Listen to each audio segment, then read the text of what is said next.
좋은 목요일 아침입니다.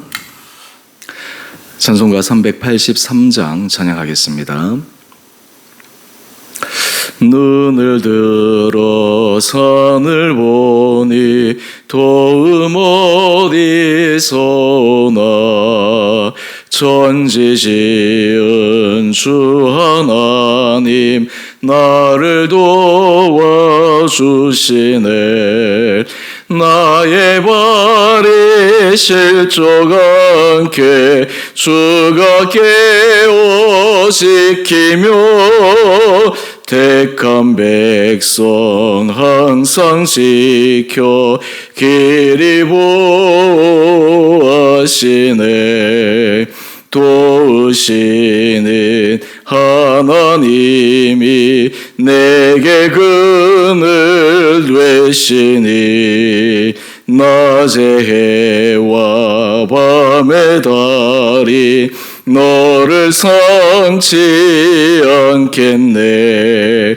내게 와를 쏘지 않고 오늘 보시며 너의 출입 지금부터 영영 인도하시리. 아멘.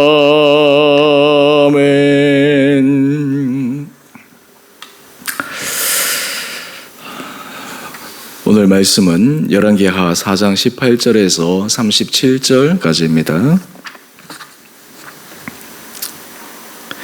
그 아이가 자라매 하루는 주수꾼들에게 나가서 그의 아버지에게 이르렀더니 그의 아버지가 이르되 내 머리야 내 머리야 하는지라. 그의 아버지가 사환에게 말하여 그의 어머니에게로 데려가라 하매 곧 어머니에게로 데려갔더니 낮까지 어머니의 무릎에 앉아 있다가 죽은지라. 그의 어머니가 올라가서 아들을 하나님의 사람의 침상 위에 두고 문을 닫고 나와 그 남편을 불러 이르되 청하건대 사환 한 명과 나귀 한 마리를 내게로 보내소서.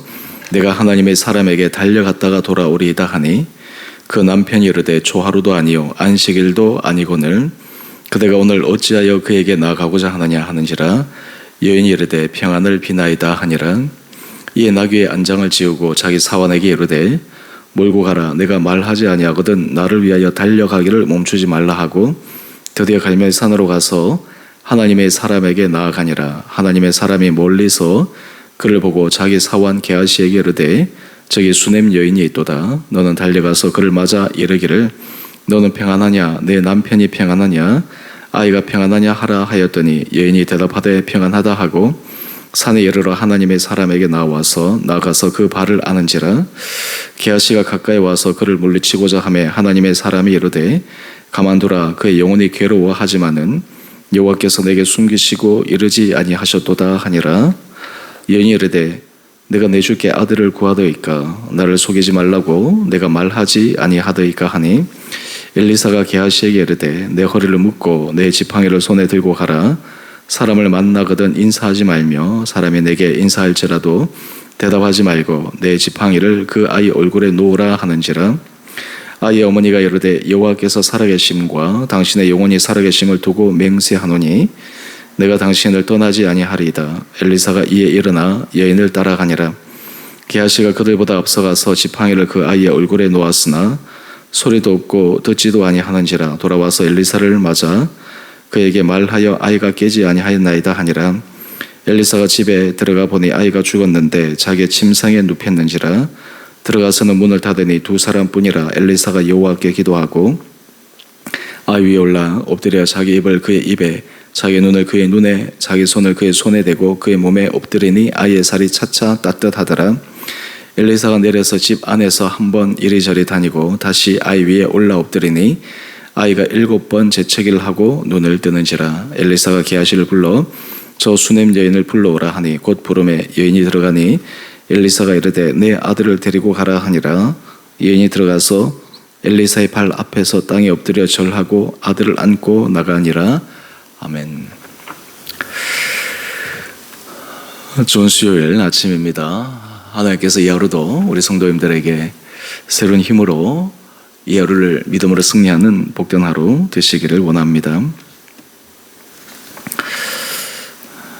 오늘 본문의 말씀은 어제 함께 묵상했던 수넴 여인의 가정에 일어난 일에 대해서 소개하고 있습니다. 사람이 자신의 힘으로 할 수 없는 큰 인생의 문제가 있습니다. 바로 그것은 죽음의 문제입니다. 우리 한 페이지 넘겨보시면 묵상 에세이 제목이 해결할 수 없는 문제 앞에서라는 글로, 인생을 사는 동안 사람의 힘과 능력으로 감당할 수 없는 한계에 부딪히는데, 그 가운데 질병, 가난, 죽음, 이러한 문제 앞에 인간은 얼마나 연약한 존재인가라는 것입니다. 특별히 죽음이라고 하는 문제는 사람이 해결할 수 없는 문제입니다. 요즘은 의료기술이 발달해서 사람이 의학적 기술로 여러 가지 질병들을 치료하는데 많이 발전했지만, 그래도 의학적으로 한계 상황에 부딪히게 되면 거기에도 인간의 능력이라 하는 것은 무기력해짐을 발견합니다. 오늘 하나님께서 한 가정에서 인간의 힘으로는 도저히 불가능한 그 죽음의 문제, 그 문제를 통해 어떻게 역사하시는지를 함께 묵상하고자 합니다. 특별히 오늘 말씀을 묵상하면서 우리의 삶의 자리에 여러분들이 느끼기에 작은 또는 큰 그런 인생의 문제들이 있을 터인데, 이 죽음의 문제를 해결하시는 하나님의 능력을 바라보며 우리 안에 주께서 개입하시고 도우시는 그 믿음이 다시 한번 강하게 새기는 이 아침 되기를 원합니다. 18절 이하의 말씀을 보면, 아이가 자라서 추수 때가 되어서 아버지에게 가는데 갑작스럽게 이유도 없이 아이가 머리가 아프며 두통을 일으킵니다. 잠시 쉬면 되겠지, 그렇게 생각하고 어머니에게 보냈는데, 우리 20절의 말씀을 한번 볼까요?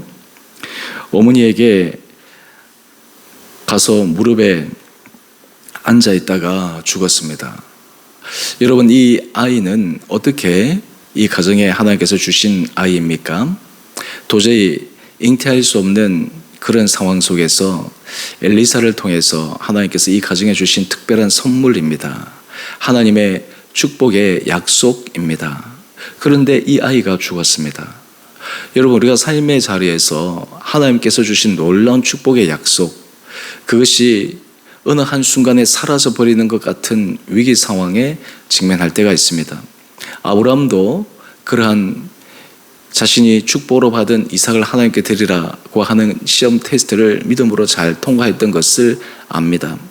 하지만 정작 이러한 일이 닥치게 되면 사람은 정신줄을 놓게 되고 자신의 감정들이 복받쳐서 문제를 냉철하게, 그리고 신앙적으로 해결하지 못하고 흥분하여서 오히려 더 큰 화를 자초할 때가 있습니다. 그런데 이 수넴 여인의 이러한 인생의 너무나 힘들고 고통스러운 이 문제를 어떻게 해결하는지 살펴보십시다. 어제 우리가 이 수넴 여인을 열왕기하 4장 8절에서는 귀한 여인이라고 소개하였는데, 이 여인의 품성이 잘 드러납니다.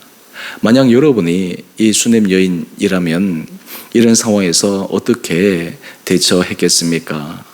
울부짖었거나 원망했거나 이럴 수 저럴 수 없어서 완전히 낙담했거나, 아니면 자기조차도 그 아이를 따라서 잘못된 선택을 하고자 하는 수많은 안 좋은 생각들이 일어나지 않았겠습니까?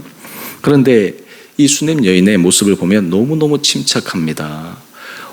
마치 이 일이 대수롭지 않은 듯처럼 보일 정도로 태연하게 행동합니다. 물론 그의 마음, 감정은 그렇지 않았겠지만, 때로 우리가 하나님 앞에서 훈련될 때, 하나님 앞에서 우리가 믿음 안에서 단련되어질 때 이런 성숙한 모습이 나올 수 있지 않을까 생각해 봅니다. 하나님께서 우리 마음을 붙들어 주실 때, 하나님 앞에서 우리가 약속의 말씀 위에 서게 될 때, 우리가 보기에 이것은 참 힘들구나 라고 하는 절망의 순간에서도 그 상황에 함몰되기보다는 전능하신 하나님을 바라보는 믿음이 그 가운데 자리 잡고 그를 끌어갈 수 있어서 하나님 앞에서 오히려 사람이 할 수 없는 담대함으로 나갈 수 있는 힘이 생기는 것 같습니다. 21절 이하의 말씀을 보면, 이 어머니가 아들을 하나님의 사람 엘리사가 쉴 수 있도록 만들어 놓은 그 침상 위에 올려놓고 남편에게 내가 엘리사를 만나러 갔다 오겠다 이야기합니다. 남편은 지금 이 상황이 조금 당황스러웠지만 아내의 강한 그 주장에 어쩔 수 없이 허락하게 됩니다. 사환을 통해서 지체 없이 엘리사가 거하고 있는 갈멜산으로 한 걸음에 달려갑니다. 그때 우리 25절 말씀을 한번 보십시다. 갈멜산에 있던 엘리사가 자신에게 다가오는 수넴 여인을 바라봅니다. 그때 그의 종 게하시를 보내어서 이 수넴 여인에게 이야기를 하는데 우리 26절 말씀을 한번 보십시다. 너는 평안하냐? 내 남편이 평안하냐? 아이가 평안하냐? 라고 하는 일상적 그러한 인사의 질문을 합니다. 그런데 이 여인의 모습을 한번 보십시다. 여인이 대답하되 평안하다. 이 여인의 말하는 이 모습을 보아도 정말 보통의 사람이 아니구나. 자기 감정을 잘 조절할 수 있는 그러한 사람이구나 라고 하는 것을 알 수 있습니다. 여러분, 우리 인생에 있어서 참 어려운 것 가운데 하나는 감정 조절과 감정 통제에 있습니다. 이 감정이 복받쳐 오르면 참 조절하는 것이 쉽지 않습니다. 그 시기를 지나고 나면 내가 왜 그렇게 감정 조절하지 못해서 그렇게 했을까 후회하게 되는 때도 많지만 또 비슷한 상황 아니면 그와 유사한 상황에 처하게 되었을 때 동일한 자신의 감정 통제를 하지 못해서 또 다른 실수를 저지르는 것을 바라보게 됩니다. 그만큼 이 여인은 평상시 훈련이 되어 있었다라고 하는 것이죠. 27절에 그는 엘리사를 만나자마자 엘리사의 발을 붙들고 거느껴 옵니다. 엘리사가 그 여인의 모습을 보면서 이야기를 합니다. 이 여인이 이렇게 괴로워하는데 하나님께서 이 여인이 지금 왜 괴로워하는지 내게 알려주시지 않는다. 하나님께서도 지금 이 상황에 대해서 엘리사에게 아직 말씀하지 않은 것입니다. 이때 28절 말씀을 한번 가보십시다. 여인이 엘리사에게 얘기합니다. 내가 내 주께 아들을 구하더이까? 나를 속이지 말라고 내게 말하지 아니하더이까? 여러분, 이것이 사실은 자연스러운 반응입니다. 내가 언제 아들을 달라고 했습니까? 내가 요청하지도 않았는데 하나님께서 내게 선물로 이 아들을 주시지 않았습니까? 이 아들을 통해서 내가 큰 기쁨과 감사의 제목이 되었지만 다시 이 아들을 데려가셨을 때 이 깊은 상실감과 이 슬픔을 어떻게 감당해야 합니까? 눈물로 엘리사에게 하소연을 합니다. 이때 엘리사가 어떻게 합니까? 우리 29절 말씀인데요. 게하시를 그 죽은 아이에게 보냅니다. 아무 사람도 만나지 말고 그 지팡이를 그 아이 얼굴에 놓으라 지시를 합니다. 물론 이것은 그것을 통해서 하나님께서 그 아이를 살릴 수 있다라고 하는 한 증거이죠. 그런데 이 여인이 우리 30절 말씀입니다. 엘리사를 붙들고 간청합니다. 이 여인만 게하시만 보내어서 되지 않습니다. 엘리사가 직접 가셔야 된다라고 정말 간청하고 있습니다. 여러분, 이 엘리사에게 매달리는 이 여인은 사람에게 매달리는 것이 아니라 하나님에게 매달리는 것입니다. 하나님 앞에 은혜를 구하는 것입니다. 직접 엘리사가 그 죽은 아이를 보고 그 자리에 직접 와서 하나님의 놀라운 기적을 행하기를 바랐던 것입니다. 여러분, 죽은 자를 살리는 것이 어떻게 가능한 일이겠습니까? 이 요청을 하는 것도 쉽지 않고 또 그 요청을 받아서 죽은 아이를 살리러 가는 것도 부담스러웠을 것입니다. 아마 성경에서는 기록하지 않았지만 하나님께서 엘리사에게 힌트를 주셨을 것입니다. 가라. 그 자리에서 역사하겠다. 엘리사가 그 하나님의 그 마음을 품고 그 아이에게 달려갑니다. 그런데 재밌는 것은 엘리사의 말을 따라 게하시가 먼저 가서 지팡이를 그 아이의 얼굴에 놓았는데 아이가 깨어나지 않습니다. 엘리사가 올라가 보았을 때 자기가 말한 대로 했음에도 불구하고 아이가 깨어나지 않자 좀 당황스러웠지 않겠습니까? 그런데 엘리사가 이 일을 어떻게 대처하고 있습니까? 우리 33절 말씀입니다. 죽은 아이가 있는 그 침상에 모든 사람을 나가게 하고 문을 닫고 하나님 앞에 간절히 기도합니다. 이 엘리사의 이 기도도 정말 처절한 기도였을 것입니다. 오늘 본문은 짧게 기록되어 있지만 이 엘리사가 그 마음 중심으로 하나님 앞에 하나님 기적의 문을 열어주셔야 합니다. 하나님께서 이 상황을 바꿔주셔야 합니다. 그리고는 아이 위에 올라가서 34절 말씀처럼 자기 입을 그의 입에, 자기 눈을 그의 눈에, 자기 손을 그의 손에 대고 그의 몸에 엎드립니다. 아이 살이 점점 따뜻해지기는 하였지만 아이가 살아나지는 않았습니다. 35절 말씀인데요. 엘리사가 다시 집안에서 한번 이리저리 다니다가 다시 그 아이 위에 동일한 자세로 올라갑니다. 그랬더니 이 아이가 7번 재치기 하고 눈을 뜨는 기적이 일어났습니다. 여러분, 오늘 이 하나님의 하시는 놀라운 일이 단지 성경에 기록된 하나의 사건으로만 여러분에게 받아들여지십니까? 오늘 이 말씀을 통해 하나님께서 우리에게 주시는 귀한 교훈이 있습니다.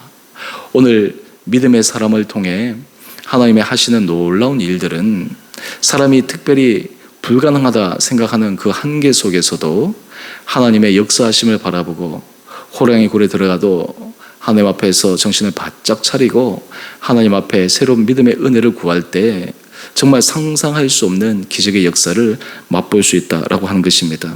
36절 이하의 말씀을 보면 엘리사가 수넴 여인을 불러서 그 아이를 돌려줍니다. 아이가 살아난 것을 본 이 여인이 그 엘리사의 발 앞에 엎드려 절하며 아들을 안고 나갑니다.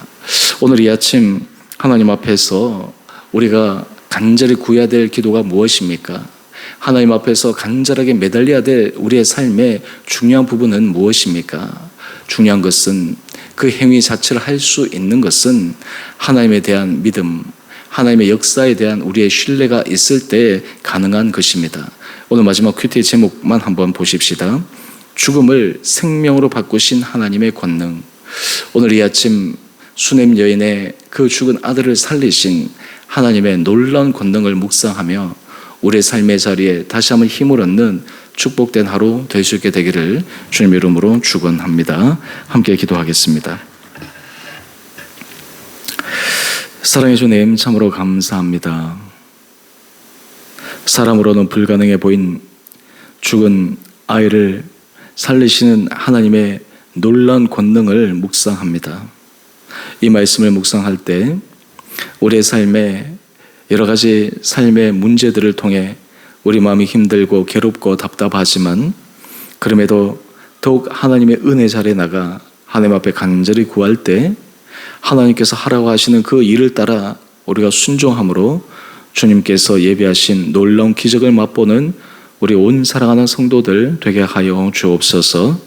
특별히 우리의 삶의 자리에 더욱 주님을 의지하는 신실한 믿음이 있게 하여 주시고 때로 우리 마음이 지쳐 힘들 때 그럼에도 불구하고 하나님 앞에 나갈 수 있는 은혜 마음을 저에게 허락하여 주셔서 우리 주님께 속한 온 사랑하는 성도들이 모든 삶의 걸음걸음마다 하나님의 예비하신 축복을 맛보는 귀한 성도들 되게 하여 주옵소서.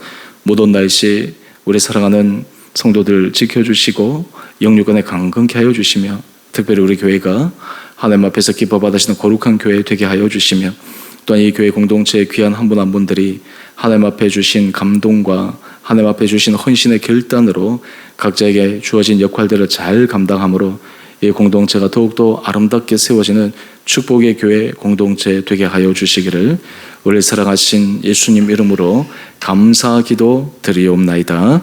아멘. 하늘에 계신 우리 아버지, 아버지의 이름을 거룩하게 하시며 아버지 나라가 오게 하시며 아버지의 뜻이 하늘에서와 같이 땅에서도 이루어지게 하소서. 오늘 우리에게 일용할 양식을 주시고 우리가 우리에게 잘못한 사람을 용서하여 준 것 같이 우리의 죄를 용서하여 주시고 우리를 시험에 빠지지 않게 하시고 악에서 구하소서. 나라와 권능과 영광이 영원히 아버지의 것입니다. 아멘. 오늘도 믿음 안에서 승리하시는 복된 하루 되시기를 바랍니다.